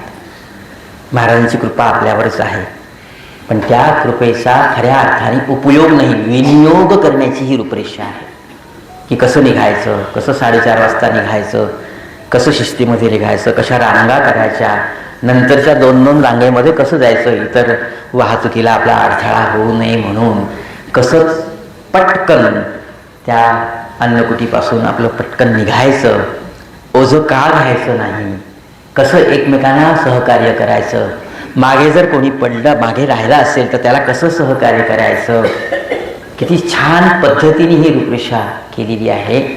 कृपेचा खऱ्या अर्थाने हा विनियोग आहे. मी विनियोग आणि उपयोग सारख्याच अर्थात शब्द आहेत, पण मी याच्यामध्ये माझ्या शैलीने 2 वेगळे अर्थ काढतो. उपयोग स्वतःच्या स्वार्थासाठी, विनियोग इतरांच्याही भल्यासाठी. हा विनियोग, कृपेचा विनियोग. बाबा गजानन बाबा माझ्या पाठीशी आहेत ना, माझ्या सगळ्या कुटुंबाची ते देखभाल करतायत ना, माझ्या साध्या साध्या गोष्टी ते ऐकतायत ना. मग जसं माझं भलं केलं तसं महाराज माझ्यासारखं अनेकांचं भलं का करत नाही आपण, म्हणून त्यांच्या चरणी आपण आला, म्हणून आपली विनवणी आहे हा विनियोग. म्हणून या तळमळीने सुंदर अशी रूपरेषा, त्याच्यामधली सांख्यिकी सुंदर तयार आहे. म्हणजे प्रत्येक ठिकाणी आपले व्हॉलेंटियर, मॉनिटर असतील, प्रत्येकाची ग्रुप समूहामधले प्रमुख असतील, कोणाला काय अडचण. मी आळंदीच्या शिबिरामध्ये ती सगळा तो शिरस्ता बघितला, अतिशय व्यवस्थित वेळेमध्ये सगळ्या गोष्टी, आणि ज्यांना जे जे हवं आहे ते व्यवस्थित बरोबर अपेक्षित. कचोरी शेगावची प्रसिद्ध आहे ना, मग कचोरीचा लाभ प्रसाद म्हणून झालाच पाहिजे. केली की पूर्तता. सेल्फी काढण्यासारखं मला इथे यावंसं वाटतं. विहारमध्ये तिथे विठोबाची मूर्ती आहे, विठू माझा लेकरू बाळा, तिथेही जाऊन असं वाटतं की एक फोटो नातेवाईकाला स्टेटसवर टाकून जरा अवगत करावाच, काय हरकत आहे करायला. तेही ताईने सांगितलं, सकाळी फोटो नीट निघत नाही बरं, थोडंसं ऊन पडू द्या. आहे की नाही? किती सुंदर आहे.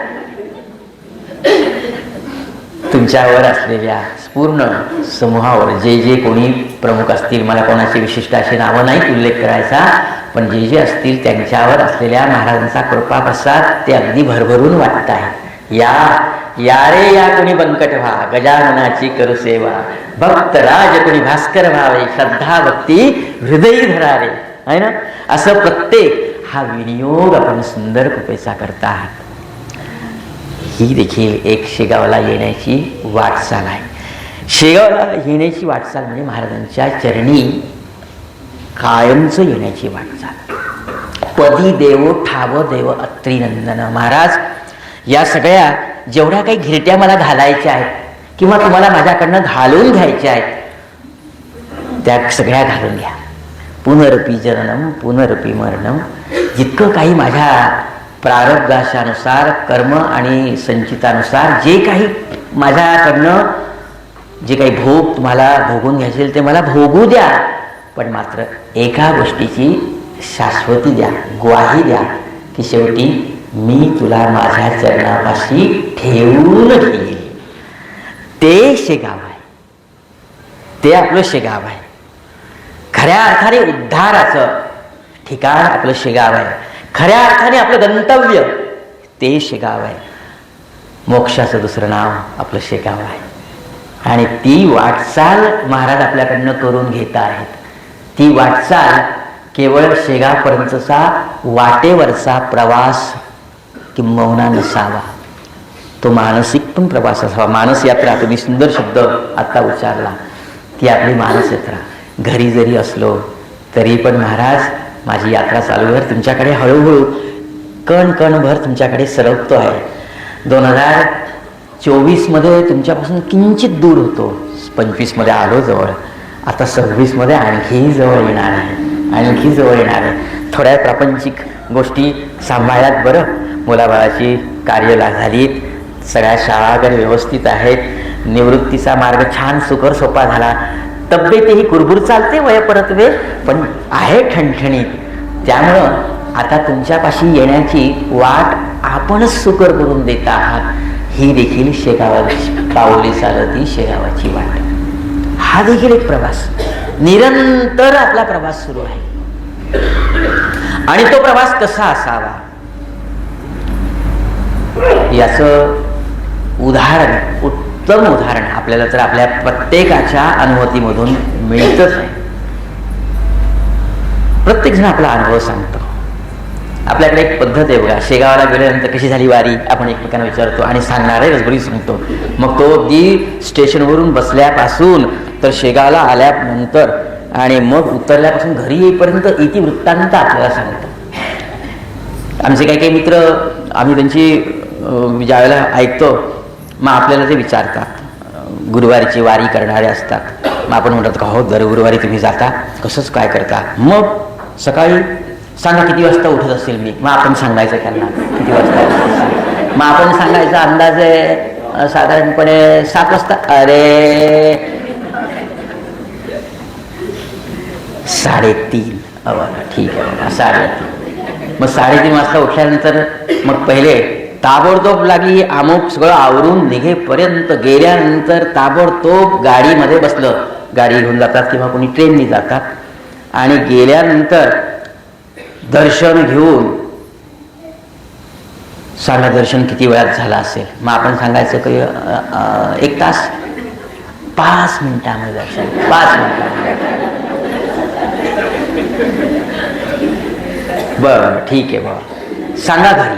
मग ते म्हणतात 3:30 वाजता उठलो आणि घरच्यांचा पहिला चहा ज्या वेळेला होतो, घरच्या लोकांचा उशिरा उठलेल्यांचा, घरी राहिलेल्यांचा पहिला चहा ज्या वेळेला, त्यावेळेला आम्ही घरी हजर असतो म्हणतो आमचा दुसरा चहा घेण्यासाठी. छान सांगतात, आपणही ऐकून घ्यायचं. मग आपलंच मन त्यांना न विचारण्यासारखा प्रश्न मनामध्येच आपण विचारतो की मग एवढ्या तातडीने जायचं तर मग जायचंच कशाला? थोड्या बहुत फरकाने आपलंही असं होतं बघा, माझंही असं होतं, तुमचं नाही म्हणत मी, माझंही असं होतं. शेगावला निघण्याची गाडी कुठली आहे हे बघण्याच्या आधी शेगावून परतणारी गाडी केव्हाची आहे हे मी पाहतो. पूर्वी असं असायचं, पूर्वी काय असायचं माहिती का? गुरूंच्याकडे गेल्यानंतर गुरूंच्या अनुमतीने जायचं. अर्थातच असं म्हणतात गुरुगृही जाण्यासाठी अनुमती नसते, अचानक जरी आपण जाऊन पोहोचलो तरी चालतं, पण तिथून निघताना त्यांची अनुमती घ्यावी लागते. असं म्हणायचं नाही, असं म्हणतात की येऊ का, असं नाही म्हणायचं. ते ज्यावेळेला म्हणतील त्यावेळेला त्यांना ज्ञात असतं. असं पूर्वीचे लोक सांभाळायचे की जायचे गुरुगृही, थांबायचे आणि मग परतण्याचा काही मार्ग किंवा काही वेळ ठरलेली नसायची. गुरु ज्या वेळेला म्हणतील त्यावेळेला निघायचं. हे शेगावला खऱ्या अर्थाने जाणं असायचं त्या काळामध्ये, म्हणजे गुरुगृही जाण्याचं असायचं. खूपच तातडीचं असेल तर गुरु होती अशा नुसत्या घिरट्या घालायच्या, असे करायचं. मग ते बोलत का हो या इकडे, काय अस्वस्थ दिसतायत? नाही महाराज असतं तसं नाही आहे, प्रपंच बोलवत वाटते. हां ठीक आहे या. मग तेव्हा जायचं, असं असायचं. तो काळ तर फार जुना झाला. अलीकडे तर असं आहे की रिझर्वेशन परतीचं बघायचं आणि मग त्यामध्ये मग जाण्याचं, याच्यामध्ये मग ते सगळं बाकीचं सगळा बाजारहाट वगैरे सगळी मार्केटिंग सगळं त्यामध्ये जेवढ्यामध्ये अल्प स्वल्प दर्शन बसेल तेवढ्यामध्ये बसवायचं. ताई बापट फार छान म्हणायच्या. ताई बापट आपल्या नाशिकच्या सुमतीताई बापट, महाराजांच्या समोर उभं तर राहा, त्यांना तुम्हाला बघू तर द्या. नाही ताई गेलो आणि छान महाराजांचा आज अमुक फेटा होता. अहो पण त्यांनी तुम्हाला बघितलं का? महाराजांनी बघितलं का तुम्हाला? तुम्ही थांबलाच कुठे? तिथे वेळ काढून जा ना. घरी देखील तसबिरीच्या समोर किंवा फोटोच्या समोर, मूर्तीच्या समोर उभं राहिल्यानंतर आपण अशा ताई सांगायच्या आविर्भावामध्ये उभं राहावं की महाराज तुमचं सगुण सुंदर रूप पाहून नजर हटत नाही. असं वाटतं तुमच्याकडे उभंच राहावं, जाऊ द्यावंचं, आज ऑफिसला जायचं नाही, बघत राहावं असं वाटतं. त्यावेळेला महाराजही म्हणत असतील ना की बाळा जरा बघू दे मला, आहे ना, नीट तुझ्याकडे बघू दे. अनेकांकडे बघणारी ही कृपादृष्टी आपल्यावर नीट पडू द्यायची. त्यामुळं शेगावला जी वाट आपल्याला घेऊन जाते त्या वाटेला सांगून ठेवायचं की बाई परतीची घाई करू नको, तिथे निवांतपणे मला माझ्या महाराजांना बघू दे आणि महाराजांनाही माझ्याकडे निवांतपणे बघण्याची मला थोडीशी अवसर, थोडासा अवसर दे. मारुती पंत पटवाऱ्याचा वृत्तांत आपण ऐकला की नाही, आहे की नाही? इथून जवळच गाव आहे. आपण शेगावची पंचकृषी आता या वेळेला तर नाही जमणार, पण पुढच्या वेळेला केव्हा जरी आला तर शेगावची स्थळं आणि शेगावची पंचकृषी अनेकांनी बघितली असेल. जिथे जिथे आपले सद्गुरुराया जाऊन आले, जी जी स्थळं कृपांकित आहेत ना, त्या स्थळाला तिथे जाऊन त्या स्थळाला बोलतो करा, ते स्थळ आपल्याशी बोलतं, तो वृत्तांत सांगतं. मोरगाव भाकरे याच इकडच्याच वाटेवर आहे, अकोल्यापासून जवळ आहे आमच्या. मारुती पंत पटवारी तिथे आपली शेती ही उपजीविका आणि वर्षभराची वेगणी असलेला जोंधळा त्याचं खळं झालं, खळ्याची रास पडली. ती माझी नोकर तो तिथे जागल्या म्हणून होता, म्हणजे तिथे रक्षण करण्यासाठी होता. तो त्या जागलीवर होता, पण तोही बिचारा शिणला असेल दिवसभराचं काम करून, त्याला कुठेतरी डोळा लागला आणि मग रास खाल्ली येऊन, गाढवानी रास येऊन खाल्ली आणि तितक्या अवस्थेमध्ये महाराजांना त्या तिमाजीला जागा करावं लागलं. अरे उठणं तिमाजी, ते तिमाजीचं भाग्य केवढं बघा. सद्गुरुरायांचे स्वप्नबद्ध शब्द त्याच्या कानी पडलेत, उठ. ते पहिल्यांदा ते मालकाचं धान्य राख, तेव्हा तो उठला, त्याला अनुताप झाला. तसाच तो कसं कसं केव्हा लोक उजाडतं म्हणून घरी गेला आणि आपल्या झालेल्या चुकीची माफी मागण्यासाठी मारुती पंतांच्या दारामध्ये उभं राहिला की मालक जरा माझं ऐकता का? अरे ती माझी काय झालं का? आपला तो जोंधळा झाला असेल ना तयार, आज जाऊन घेऊन येऊ. मालक तेच नंतर बघा, पहिल्यांदा माझा ऐका तरी. काय ऐकायचं तुझं रे बाबा? मी आता शेगावला निघालेलो आहे. मग सांगितलं ती माझीने असं असं झालं. बरं झालं, काय झालं? गाढवानी खाल्ली. बरं, तुम्ही काय करत होता? नाही महाराज मला डोळा लागला होता. बरं, मग तुम्ही येऊन जर ती रास मोजून बघितली तर असणारी तूट मी माझ्या पगारातून असते कापून देऊ शकतो. तेवढंच माझ्या मनाला झालेला अनुताप शांत होईल आणि तुमची क्षमा मागितल्यानंतर माझं जे काही झालेलं प्रमाद आहे, का पाप आहे, ते धुवून निघेल. त्यासाठी मी सगळं सोडून कळवळ्याने तुमच्याकडे आलो. तेव्हा शांत चित्ताने, काही मनामध्ये विषाद, क्रोध, कुठलाही त्रागा न उमटवताना मारुती पंत म्हणतात की माझी जा आता शेतामध्ये, काही काळजी करू नको. आता मी शेगावला निघालोय. धान्याचं काय झालं ते उद्या पुढचं पुढे बघू. काय असेल शेगावला येण्याची वाट, काय निर्धार असेल, काय मनोभूमिका असेल. मी तर येताना आम्ही दोघं जण आज शेगावला निघालो तर घराचं कुलूप 2 वेळा ओढून बघितलं, लागलंय की नाही नीट. याचा अर्थ दुर्लक्ष करा प्रपंचावर असं महाराज सुचवत नाही, पण प्राधान्य कशाला द्यायचं हे मात्र शिकवतात. शेगावची वाट चोखाळणारी पावलं कुठल्या दिशेला प्राधान्य द्यायचं हे निश्चितच ठरवतात महाराज, त्यांना ठरवू देतात. ज्यांची पावलं शेगावच्या दिशेने वळतात ना, ती निर्धोक असतात, कशाचीही बाधा त्यांना पोचत नाहीत. आणि गेल्यानंतर मारुती पंत महाराज वाटच बघत होते. तिथे सगळे बसलेले आहेत शेगावला आणि मारुती पंत इथेच आले असतील, मोठ्या अदबीने गेले असतील. अगदी धडधड महाराजांसमोर जाऊन लोटांगण घालायचं ना आपण आल्याचं नाटक करायचं असं कोणी करत नसते. महाराजांच्या समोर शेगावकर अतिशय अदबीने गुरुगीतेमध्ये सांगितल्या शिरस्त्याप्रमाणे वागत असत. बरं, गुरूंसमोर कसं वागावं हे गुरुगीतेमध्ये गुरुचरित्रामधल्या 49व्या अध्यायामध्ये आहे. शिवानी पार्वतीला सांगितलेली ही गीता आहे, गुरुगीता. ब्रह्मा गुरु विष्णू गुरुरेव महेश्वरा गुरु साक्षात परब्रह्म तस्मै श्री गुरुवे नमः. हे गुरुगीतेमधलं श्लोक आहे. ब्रह्मानंदम परमसुखदम केवलम ज्ञानमूर्ती, हे गुरुगीतेमधलं आपण सांगतोय. हे सगळे गुरुगीतेचे संस्कार शेगावकरांच्या वर ओतप्रोत भरले होते. पूर्वजन्मी त्यांनी ही गुरुगीता शिकली असेल आणि ही गुरुगीता मला अनुसरून बघायची आहे, जगून बघायची आहे. यासाठी शेगावमध्ये मला जन्म द्या असं शेगावकरांनी पूर्वजन्मामध्ये म्हटलं असेल. निश्चितच तेव्हा अदबिनी महाराजांच्या समोर सगळे जात असत. पंतही अदबिनी गेले आणि सांगितलं, महाराज वाटच बघत, या पंत वा, आपण खुशाल घरी झोपता, झोपाळून नोकर ठेवता आणि आम्हाला खयचं रक्षण करायला लावता. महाराजांचं बोलणं, महाराज प्रश्न विचारत असत. बघा आपले महाराज, आपल्या महाराजांचं एक खासियत आहे बघा. महाराज आपल्या मनामधल्या प्रश्नाला उत्तर त्यांच्या प्रश्नाने देतात.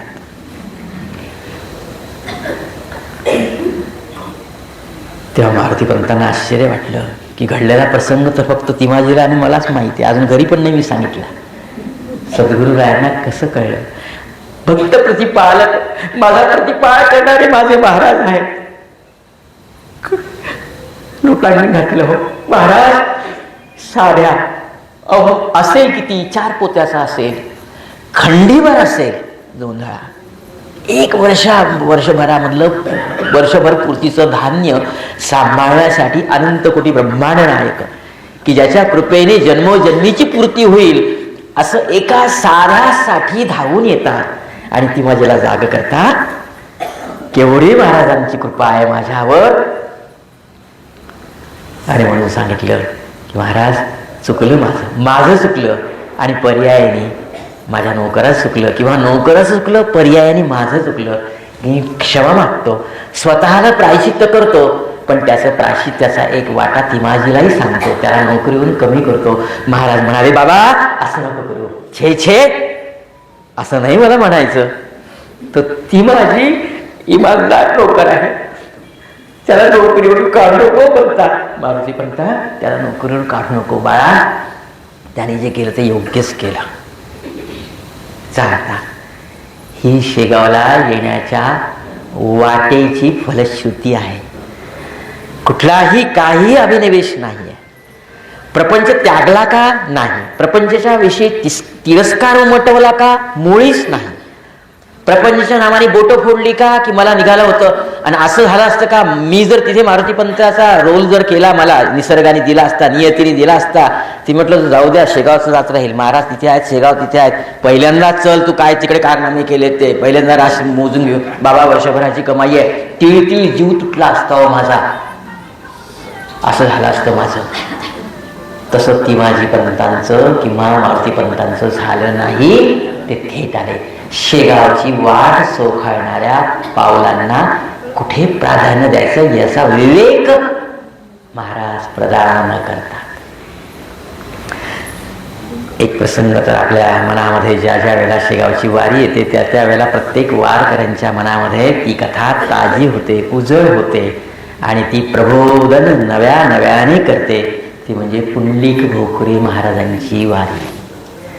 पुंडलिक भोकरे महाराज मुनगावला राहतात. मुनगावला अनेक भक्त आहेत महाराजांचे. त्या काळामध्ये तर होतेच.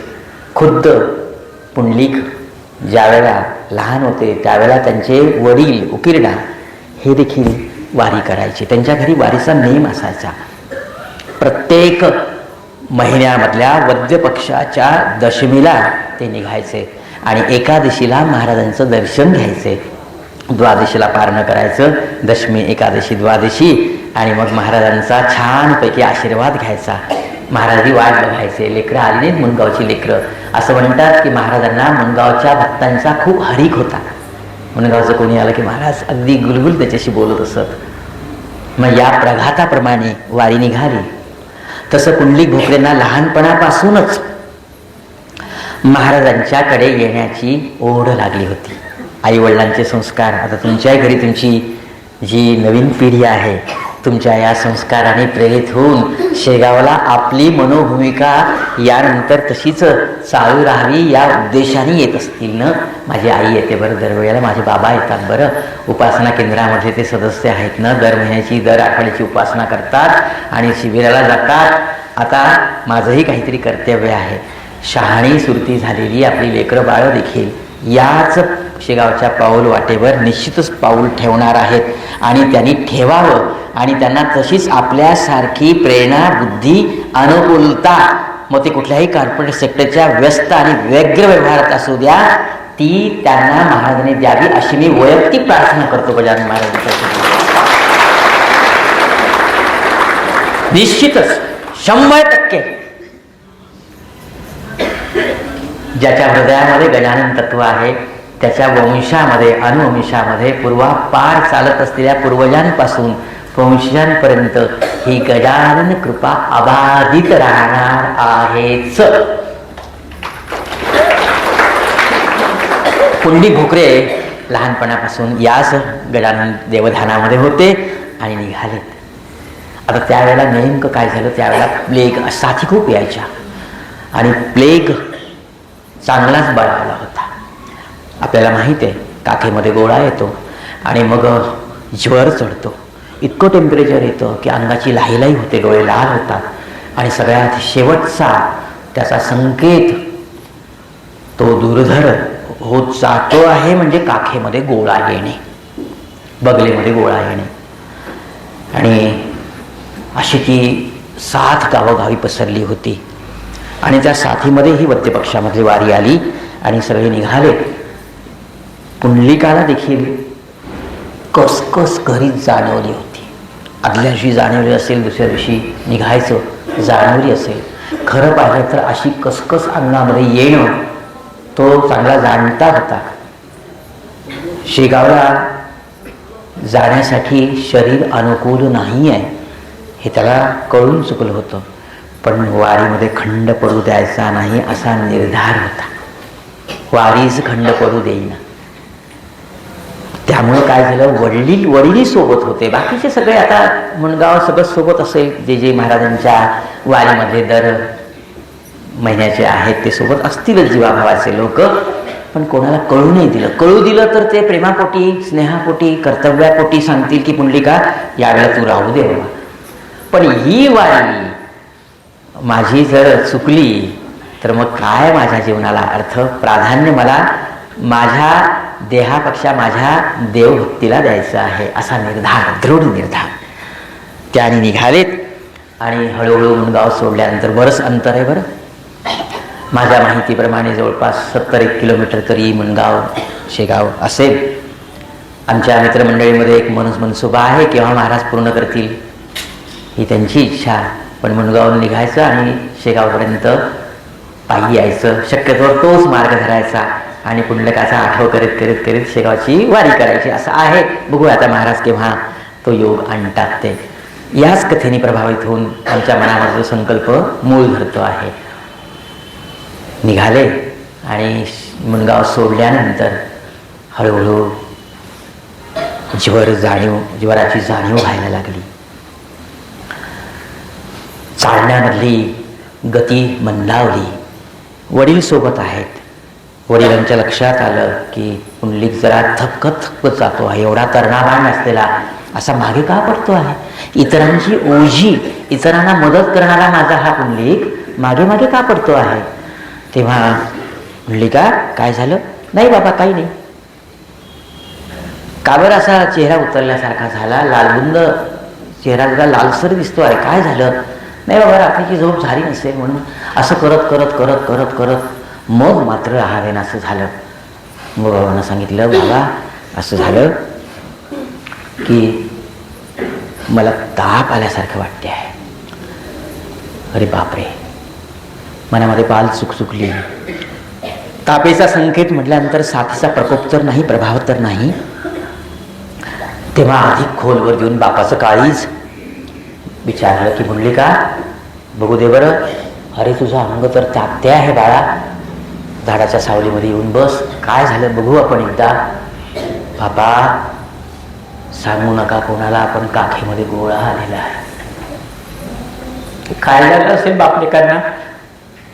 शेगावच्या दिशेने बाबांनी, त्याच्या बाबांनी तोंड पूर्ण केली. बाबा गजानन बाबा, आता कसं? जे येऊ नये ते संकट उभं होऊन राहिलं. तुझ्या वाटेवर असलेल्या देहाच्या प्रारब्धामध्ये असा योग यावा, हे कसं शक्य आहे? काय म्हणून? आणि हा जो माझा वंशाचा दिवा आहे, काय करू? याला वापस पाठवू की शेगावला आणू? काय करू? मला काहीच सुचत नाही. बाप या नात्याने कर्तव्य म्हणून जे मला सुचतंय की पुंडलिकाला वापस पाठवू. येणाऱ्या जाणाऱ्या शेतामधल्या बैलगाड्या खूप असतात. तेव्हा पुंडलिकाला विचारलं की पुंडलिका, घरी जातो का बाळा? तुला गाडी करून देतो. तेव्हा पुंडलिक म्हणाला की बाबा, गजानन महाराजांच्या चरणी आपली दृढ श्रद्धा लहानपणापासून मी बघतो आहे. या श्रद्धेला वृद्धिंगत करण्यासाठी मी तुमचा वारस म्हणून आहे ना. आई वडिलांची श्रद्धा समोर अशी निरंतर चालू ठेवण्याची जबाबदारी त्यांच्या अपत्याची असते ना. जीव वाचवण्यासाठी घाबरून मी परत जाऊही शकतो तुमच्या आदेशाप्रमाणे, पण तुमच्या वारीचा हा नेम मला पूर्ण करू द्या ना, एवढी माझी मागणी आहे. मला माहिती आहे की काय आहे तुमच्या मनामध्ये जी शंका आहे, जे भय आहे, शरीर भव दुःख जे मला जाणवतं ते तुमच्या काळजापर्यंत पोचलेलं आहे. आता याला उपाय एकच आहेत. आपले गजानन बाबा वैद्य, आता गजानन ते सगळं आता सांभाळतील. त्यांच्या इच्छेनुसार होऊ देऊन मला तेवढी अनुमती द्या ना.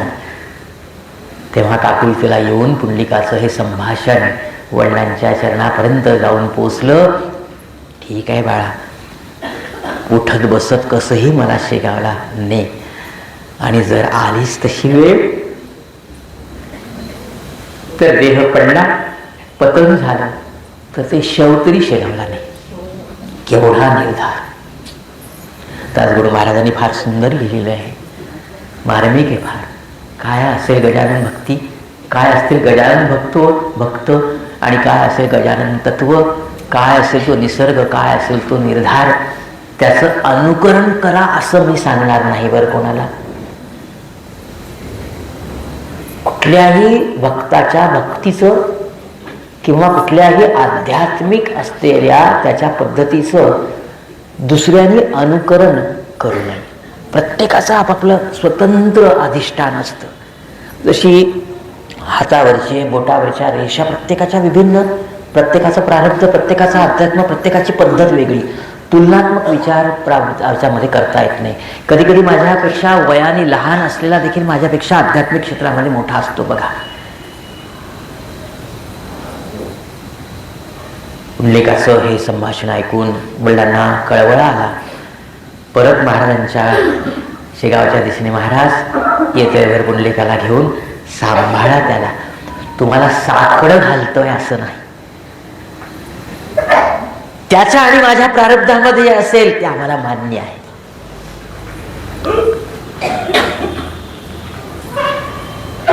जे घडेल ते. आणि उठत बसत कुठे सावली असेल त्या झाडाचा आसरा घेत, कुठे 2 घोट पाणी पीत, येईल तो प्रसंग पण मुखी नाम घेत सगळी दिंडी समोर गेली असेल. आणि हे दोघं बापलेक हळूहळू शेगावच्या वाटचालीने पाऊले चालती शेगावची वाट या निर्धाराने एक एक एक एक पाऊल टाकतायत. तिकडे शेगावला याची तर वार्ता आधीच पोचली. अंतर्ज्ञानी असलेलं परमहंस परमतत्व तिथे विराजमान आहे.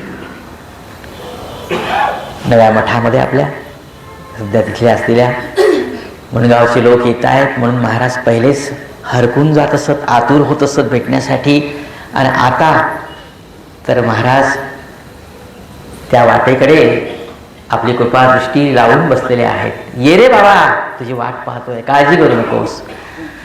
ज्या वेळेला थकत अगदी चालत चालत ज्यावेळेला पुंडलिक शेगावला आलेत त्यावेळेला महाराज त्याची वाटच बघत होते. ये बाळा आला असं म्हणून महाराजांची पूर्ण कृपादृष्टी पुंडलिकाच्या त्या अवस्थेवर गेली असते. अनेक पापांचे भस्म ज्यांच्या नुसत्या कृपा कटाक्षाने क्षणामध्ये भस्म होतात. अनेकांचा उद्धार होतो, अनेकांच्या जीवनाला एक वेगळी कलाटणी मिळते. अशी गजाननाची कृपादृष्टी पुंडलिकावर पडल्यामुळं एक प्रकारचं बळ पुंडलिकाला आतून वाटायला लागलं. ज्वर हळूहळू कमी व्हायला लागला. महाराज सांभाळतात, आपण सांभाळलं, मला पदरात घेतलं, मला माझी वारी तर पूर्ण केली, पण ही भवसागरामधली भयबाधेची भीती देखील आपण दूर केली. हळूहळू ती थरथर कमी झाली. आणि मग महाराजांनी एक लीला केली. गजानन विजय ग्रंथामध्ये उल्लेख आहे. महाराजांनी आपली काक इथे हात देऊन अशी बगलेमध्ये हात ठेवून ती काक अशी जोरदार दाबली. आणि ती दाबता क्षणी दासगणू महाराज लिहितात की कुंडलिकाची काठ जागच्या जागी जिरून गेली. महाराजांची कृपा, श्रद्धेचा भाव. श्रोतेहो, आपण याला चमत्कार असं म्हणायचं नाही. या श्रद्धेच्या पोटी आलेल्या प्रत्यंतराच्या लीला आहेत. या चमत्कारापोटी नमस्कार लोक करतात असं नाही. संत कधीही चमत्कार करीत नाही. आणि करत असतील तर ती अनुकूलता त्या लीलेमधून त्या भक्ताला प्रदान करतात. एक आत्मबळ जाग करतात, एक भावबळ जाग करतात की जेणेकरून त्या शरीरामधलं चैतन्य विस्तार पावतं, त्या शरीराला सबलता येते. ती सबलता पुंडलिकाला आली. वडिलांनी बघितलं, महाराजांचा जयकार केला असेल, महाराजांच्या चरणी लोटांगण घातलं असेल. त्याचमुळे महाराज लिहितात की थोडीशी थरथर होती, थोडासा काप होता. पण ज्यावेळेला पुंडलिकाच्या मातेने द्वादशीचा नैवेद्य आणला त्यावेळेला 2 घास त्या नैवेद्यातले ज्यावेळेला महाराजांनी घेतले त्यावेळेला त्याही अन्न ब्रह्माच्या सशक्त कृपा प्रसादाने किंवा प्रसाद स्वीकृतीने पुंडलिकाच्या शरीरामधलं ते कापरं देखील थांबलं. हा अध्याय आपल्या समोर शिरसाबंदी आहे, संस्मरणीय आहे. याच्यावरची एक रचना आपल्या समोर सादर करतो.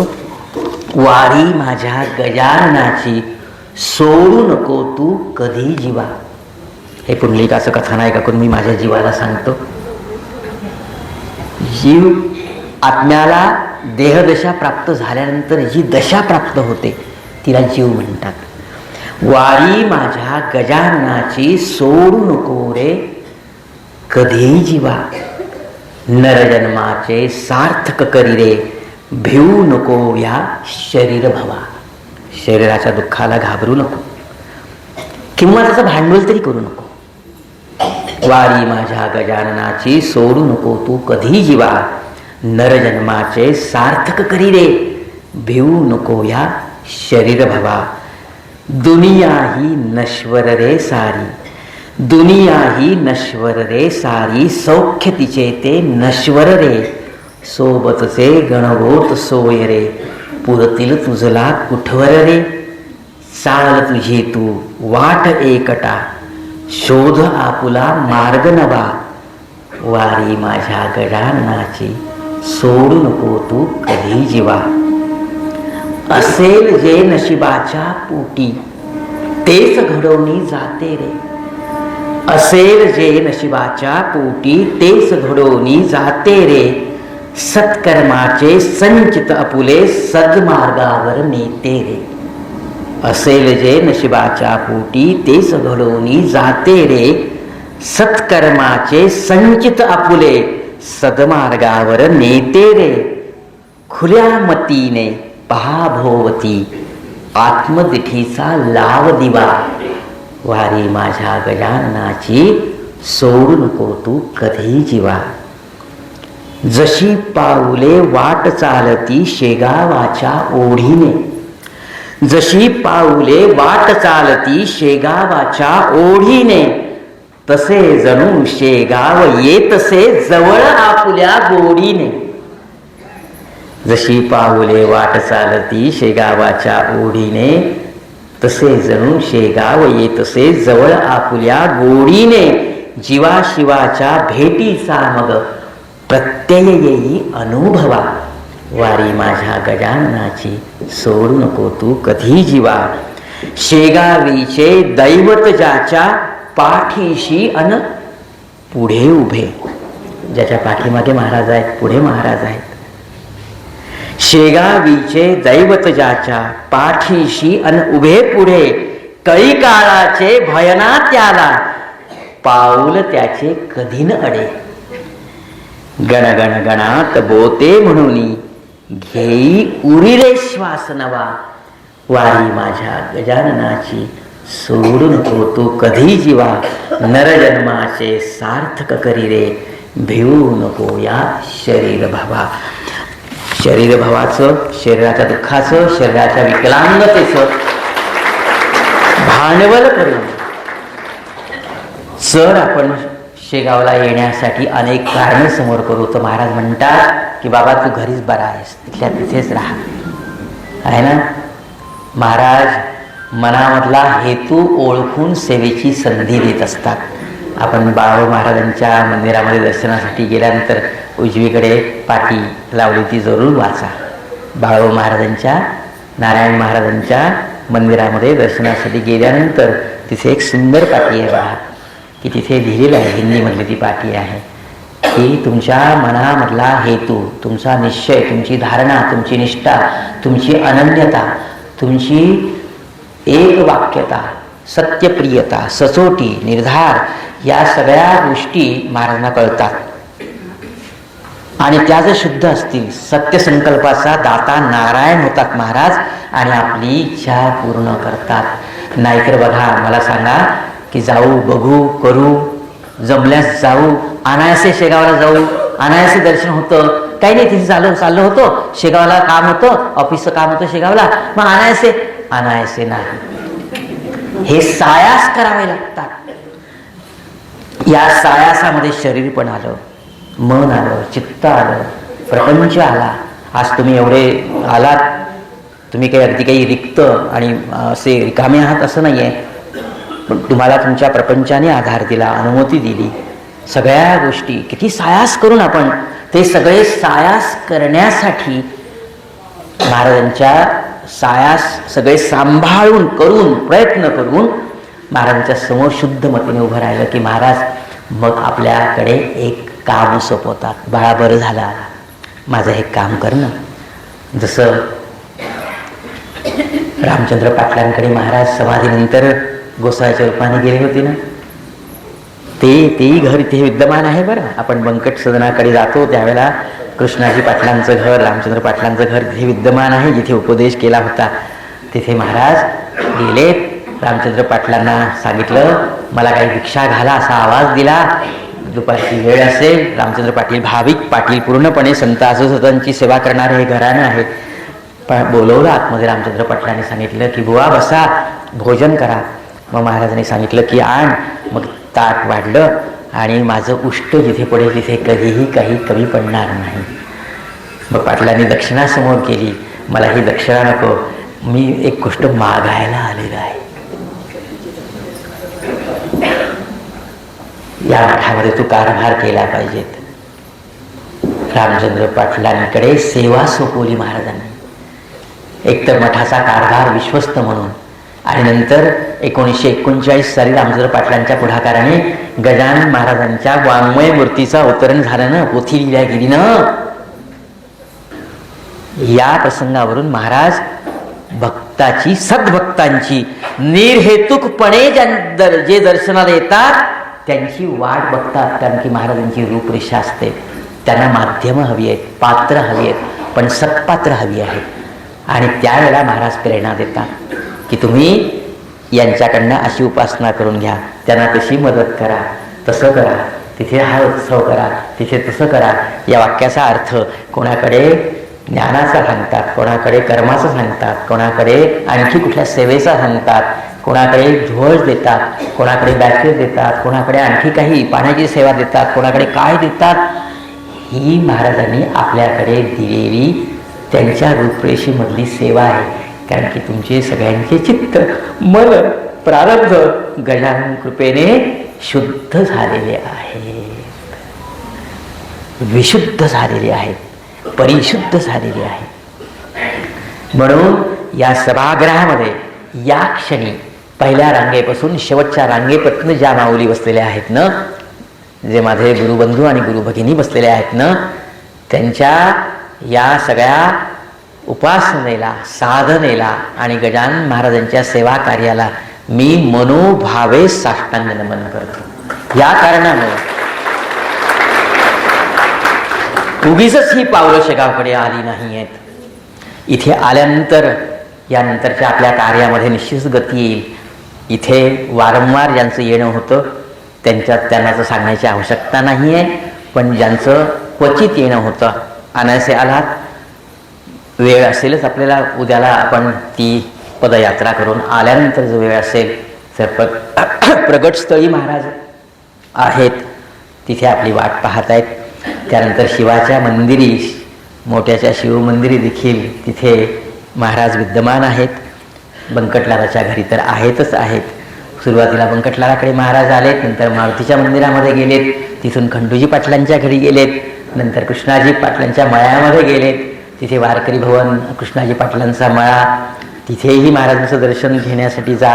जिथे कर्पूर गौरय 5 वारे येथील करा, बाळापूरच्या भक्तांना जो प्रसंग सांगितला तो प्रसंग कृष्णाजी पाटलांचा मळा आहे. तिथून महाराज जुन्या मठामध्ये आलेत, म्हणजे आसोलकरांची जागा, म्हणजे शिवाचं मंदिर, तिथला समोरचा सभागृह, ते शिवमंदिर, ते दर्शन. अशा स्थळी आपण जरूर या. कृष्णाजी पाटलांचं घर देखील विद्यमान आहे. जिथे जिथे आपण जाल तिथे तिथे आपल्या हृदयामध्ये विद्यमान असलेले 21 अध्याय उजळ होतील. आणि ही उज्ज्वलता ही आपल्या गजानन महाराजांच्या सेवाभावी कार्यासाठी जी आपण वाटचाल करता, ही उजळता अधिक आपल्याला प्रकाशमान होऊन वाट दाखवेल आणि आपला मार्ग सोपा राहील, सुलभ राहील. सगळ्यांना महाराज आयुरारोग्य, ऐश्वर्य, अगदी सुकीर्त, सुप्रतिष्ठित असं वैभव प्रदान करो अशी मी महाराजांच्या चरणी विनंती करतो. कारण जो महाराजांचा सेवक असेल त्याची प्रतिष्ठा माझ्या मनामध्ये अधिक फार मोठी आहे. आणि माझ्यासारख्यांच्या अनेकांच्या मनामध्ये आपण असेच सुप्रतिष्ठित राहावेत. ज्या ज्या वेळेला आपल्या उपासकांचा, ज्या वेळेला एखादा निरोप, फोन, मेसेज किंवा काही वार्ता कानी पडते, त्यावेळेला तुमची आठवण पर्यायाने महाराजांची आठवण येते. बरं, असे तुम्ही आहात, जिकडे पाहावे तिकडे तू दिससी नयना, या दृष्टीने मी आपल्याकडे बघतो आहे.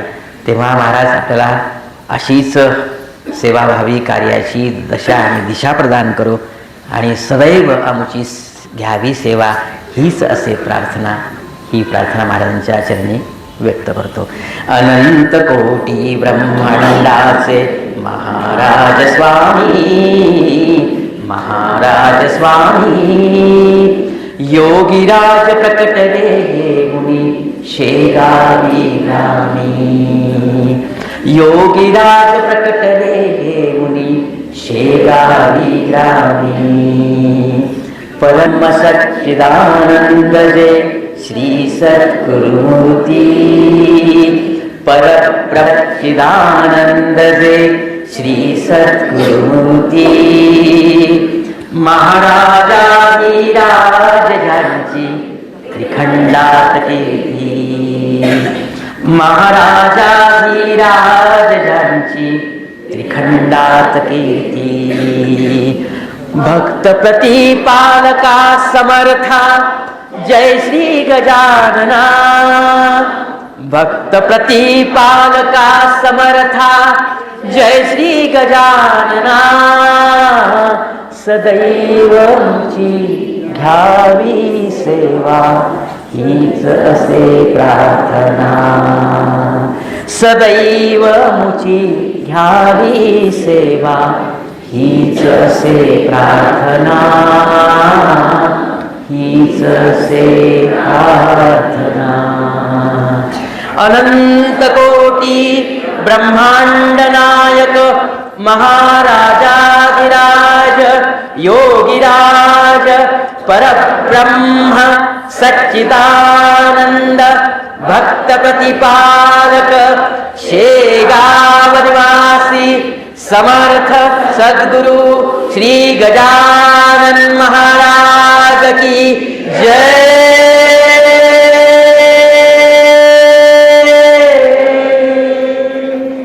जय गजानन.